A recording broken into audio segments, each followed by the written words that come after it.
Hello पिला माने आज आम एजुकेशन केते गुड़िए मोस्ट इम्पोर्टाट दीर्घ उत्तरमूलक प्रश्नोत्तर आलोचना करिबा। प्रथम प्रश्न, जातीय संहति रक्षारे शिक्षार भूमिका आलोचना कर।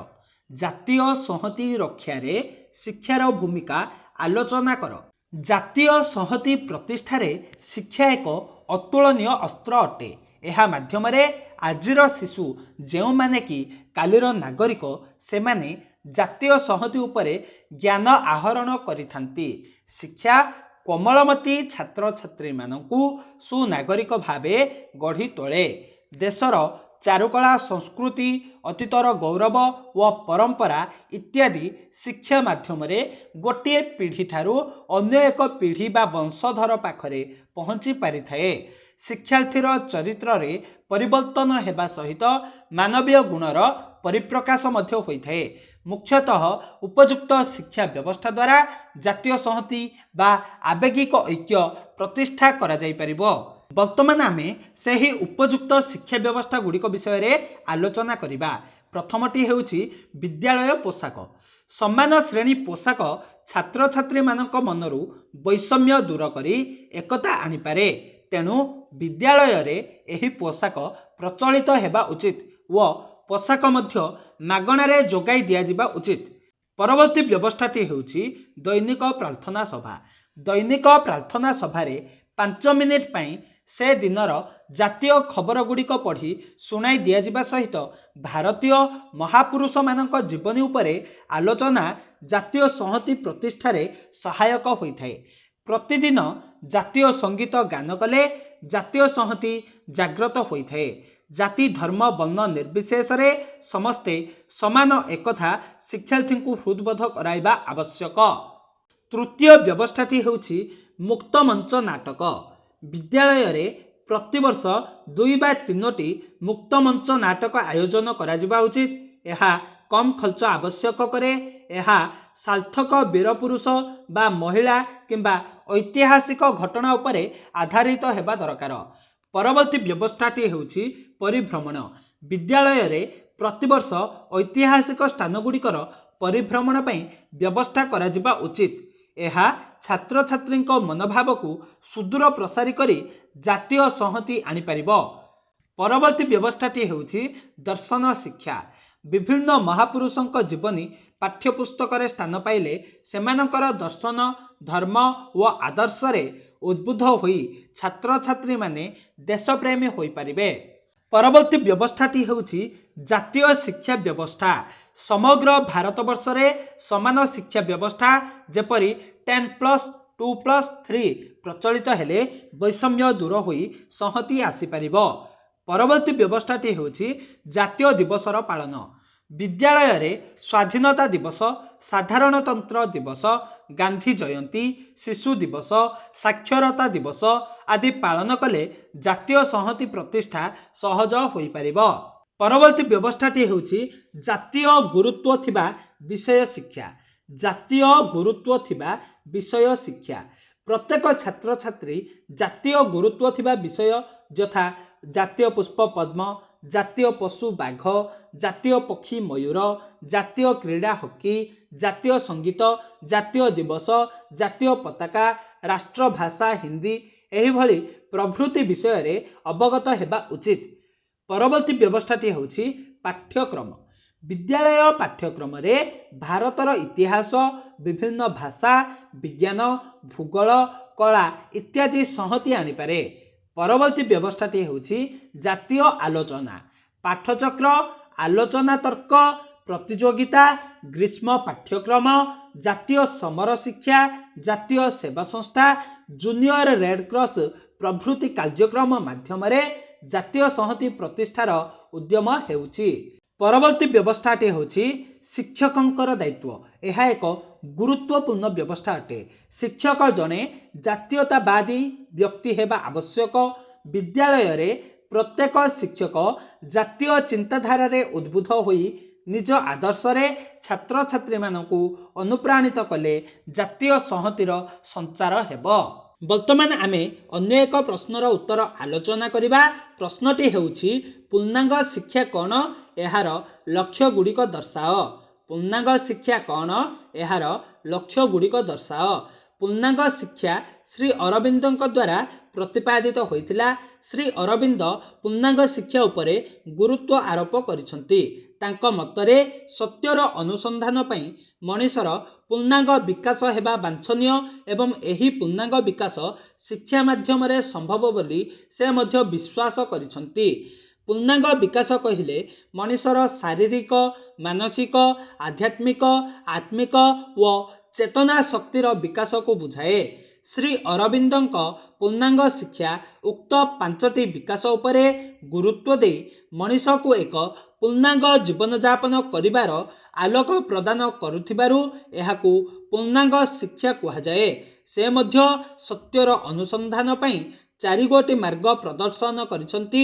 ସେଗୁଡ଼ିକ ହେଲା ପ୍ରେମ, ଜ୍ଞାନ, ଶକ୍ତି ଓ ସୌନ୍ଦର୍ଯ୍ୟ। ପ୍ରେମ, ଜ୍ଞାନ, ଶକ୍ତି ଓ ସୌନ୍ଦର୍ଯ୍ୟ। ବର୍ତ୍ତମାନ ଆମେ ଆଲୋଚନା କରିବା ପୂର୍ଣ୍ଣାଙ୍ଗ ଶିକ୍ଷାର ଲକ୍ଷ୍ୟ ସମ୍ପର୍କରେ। ଆଧ୍ୟାତ୍ମିକ ବ୍ୟକ୍ତି ସୃଷ୍ଟି କରିବା ଶ୍ରୀ ଅରବିନ୍ଦଙ୍କ ପ୍ରଧାନ ଲକ୍ଷ୍ୟ ଥିଲା। ମନର ସଂସ୍କାର, ରୂପାନ୍ତର ଓ ବିକାଶ ଦ୍ୱାରା ମଣିଷର ଆଧ୍ୟାତ୍ମିକ ଚେତନାର ଅଭିବୃଦ୍ଧି ଘଟେ ବୋଲି ଶ୍ରୀ ଅରବିନ୍ଦଙ୍କର ଦୃଢ଼ ବିଶ୍ୱାସ ଥିଲା। ମନକୁ ଆୟତ୍ତ କରି ପରମ ସତ୍ତାଙ୍କ ଅନୁଗାମୀ ହେବା ପାଇଁ ସେ ସଦାସର୍ବଦା ଶିକ୍ଷା ପ୍ରଦାନ କରି ଆସୁଥିଲେ। ଶ୍ରୀମା କହିଛନ୍ତି, ସଫଳତା ନୁହେଁ, ପୂର୍ଣ୍ଣତା ହିଁ ଆମର ଲକ୍ଷ୍ୟ। ଚିରନ୍ତନ ପୂର୍ଣ୍ଣତା ଲାଭ ନିମିତ୍ତ ମନୁଷ୍ୟଠାରେ ଦେଖାଯାଏ ଏକ ଅନ୍ତର୍ନିହିତ ପ୍ରେରଣା। ପୂର୍ଣ୍ଣତା ପ୍ରାପ୍ତି ହିଁ ମନୁଷ୍ୟ ଜୀବନର ଚରମ ଲକ୍ଷ୍ୟ।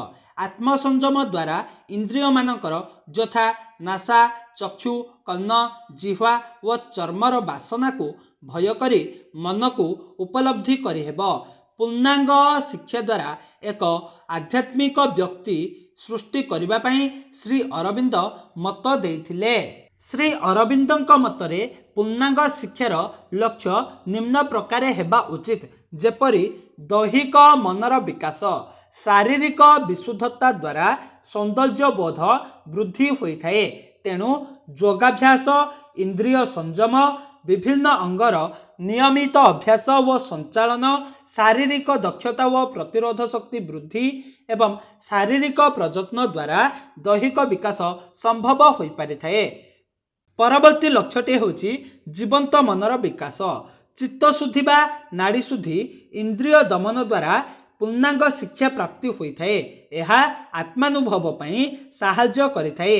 ପ୍ରାଣାୟାମ ବା ଯୋଗ ଦ୍ୱାରା ଆମର ସ୍ନାୟୁଗୁଡ଼ିକ ବିଶୋଧିତ ହୋଇଥାନ୍ତି। ପରବର୍ତ୍ତୀ ଲକ୍ଷ୍ୟଟି ହେଉଛି ମାନସ ମନର ବିକାଶ। ଯୋଗ କରିବା ଦ୍ୱାରା ସ୍ନାୟୁଗୁଡ଼ିକ ବିଶୋଧିତ ହୁଏ ଏବଂ ମାନସିକ ଏକାଗ୍ରତା ମଧ୍ୟ ବୃଦ୍ଧି ପାଇଥାଏ। ଏହା ଉଚ୍ଚକୋଟୀର ଜ୍ଞାନ ଆହରଣ ପାଇଁ ସାହାଯ୍ୟ କରିଥାଏ। ପରବର୍ତ୍ତୀ ଲକ୍ଷ୍ୟଟି ହେଉଛି ଚେତନାମୟ ମନର ବିକାଶ। ଚେତନାରେ ମନ ଓ ତାହାର ବିଚାର ବୃଦ୍ଧିର ପ୍ରଭାବ ସୁସ୍ପଷ୍ଟ ହୋଇଥାଏ। ଏହି ଚୈତନ୍ୟ ସତ୍ତା ଦ୍ୱାରା ମନୁଷ୍ୟ ଜୀବନଯାପନ କରିଥାଏ।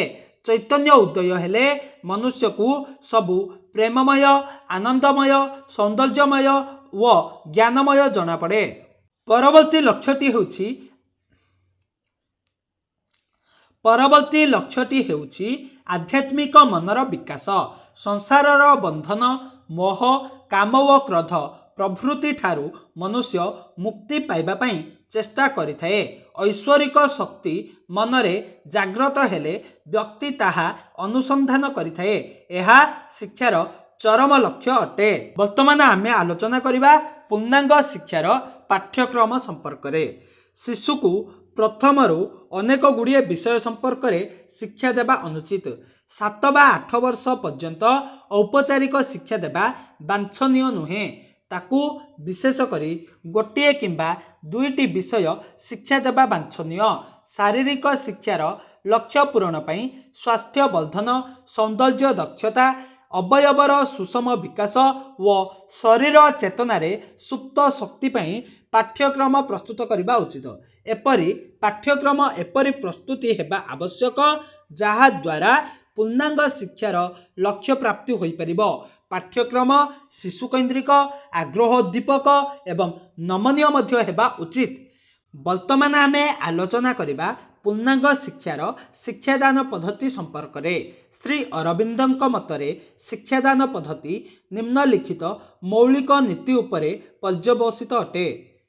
प्रथम मौलिक नीतिटी हेउछि कौनसी विषय शिक्षा दिया जाई परिबो नाही। शिक्षक भाबंती जे से जणे शिक्षादाता एवं आदायकारी। निजको जाहिर करिबा शिक्षादानर कार्य एगुड़िकु अरविंद विरोध करिसंती। से कहिसंती शिक्षकंकर प्रधान कार्य पाठ्य विषय रे सूचना देबा एवं परामर्श देबा। से जणे पथ प्रदर्शक एवं साहाय्यकारी। प्रकृत रे शिक्षार्थी उपरे कौनसी विषय को लदी देबा उचित नुहे। से निज इच्छा अनुजाई शिक्षा अर्जन करिवे। शिक्षार्थीर अंतर्निहित गुणगुड़िकर किपरि विकास हेबो ताहा शिक्षकंकर प्रधान कर्तव्य हेबा उचित। परवर्ती नीतिटी हेउछि मनर विकास निमित्त मनर परामर्श नेबा आवश्यक। पितामाता माने भाबंती जे आम्भे माने जहा इच्छा करूछु आमर पिला माने सेपरि हुअन्तु। मात्र सेमाने पिलार मानसिक शक्ति को बुझी पारंती नाही। पितामाता माने बल प्रयोग पूर्वक निजर इच्छा अनुसारे पिला को गढ़िबा को चेष्टा करिबा उचित नुहे। श्री अरविंद कहिसंती जे संतान संतति एक निर्दिष्ट गुण योग्यता व भाव अनुजाई विकास लाभ करिवे बा एक परिकल्पित वृत्ति पई उपयुक्त हेबे। एपरि एक धारणा पूर्वरु पोषण करिबा ठारू बड़ी गुरुतर त्रुटि आउ किछि नाही। शिशुर शक्ति एवं सामर्थ्य अनुजाई शिक्षा दान करिबा उचित। परवर्ती नीतिटी हेउछि ज्ञातरु अज्ञात आड़कू अग्रसर हेबा। ज्ञातरु अज्ञात आड़कू अग्रसर हेबा आधुनिक शिक्षा पद्धतिर एक मूल नीति। शिशुर ज्ञात वस्तु को उपादान रूपे ग्रहण करी शिक्षक ताहाकू अज्ञात वस्तुर संधान करिबा निमित्त साहाय्य करिबा उचित।